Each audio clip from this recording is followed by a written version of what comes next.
అమ్మ ఉంటేనే అందరూ చుట్టాలు. అమ్మ లేకుంటే ఒక ముద్ద అన్నం కూడా ఎవరూ పెట్టరు. అమ్మ లేకుంటే అంతా శూన్యం.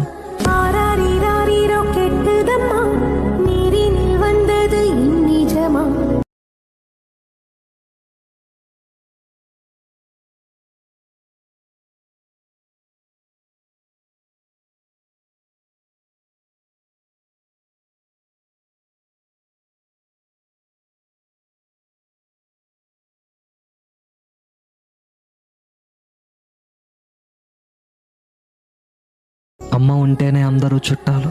అమ్మ లేకుంటే ఒక ముద్ద అన్నం కూడా ఎవరూ పెట్టరు. అమ్మ లేకుంటే అంతా శూన్యం.